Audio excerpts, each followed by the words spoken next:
about this book or any of these other books. I'm very happy to see them all up here. They all actually have great meaning to me. This was the first book I wrote, and I wrote it because I tried to do it as an hour at NBC News, and they wouldn't let me do it. And they said nobody wants to see an hour about heaven or death or hear anybody talking about it, so we won't do it. So I said, well, that's up to you. I'll say exactly that. And it was a joy because at the time I wrote it, it was it came out a month before Columbine, and they told me that, a children's book at that time was considered incredibly successful if it would make 10 or 15,000 copies. And I was like, wow, that's really all you have to sell to be a successful children's author? And they were like, well, that's all children's books do sell.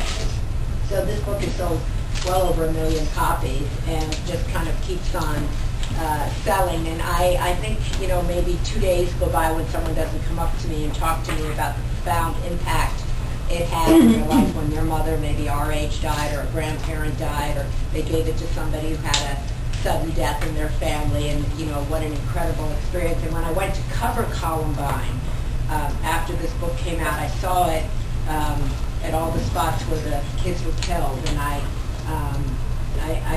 really proud of that little book because I didn't know I could write a children's book, and I didn't know that anybody had questions about death like I did.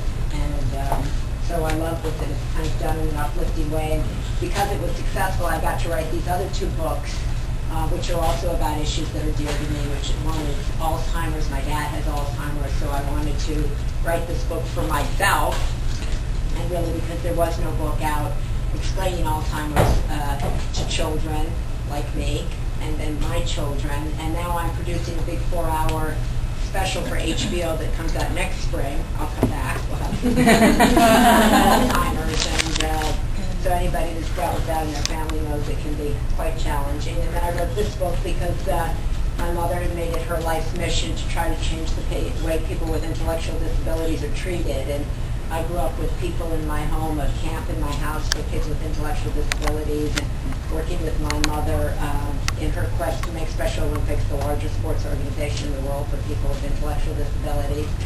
And then this is a little version of 10 things, but I wrote that about going into journalism and all the fun that I had and the trials and tribulations of trying to become a journalist. And what I wish I'd really known when I graduated from college, even though I wouldn't have done anything differently. It was a great time in my life. And one more thing before you go, experiencing a total empty nest. And I'm sure everybody in this room has said to their kid, one more thing before you go, make sure you're back at 11, make sure you don't do this, make sure you don't do that. So it's a book about that I hope every mother will read or give their daughter before they go, whether they be graduating from high school, college, or just going out into some part of the world. So all of these books have one thing in common, and they're designed to create dialogue between different generations of people and families, and really dialogue within yourself.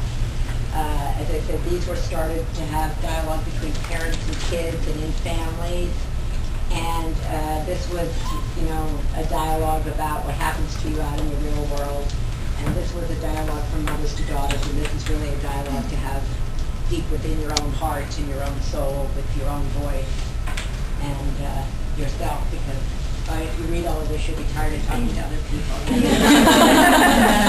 That's kind of what I'm doing or been doing.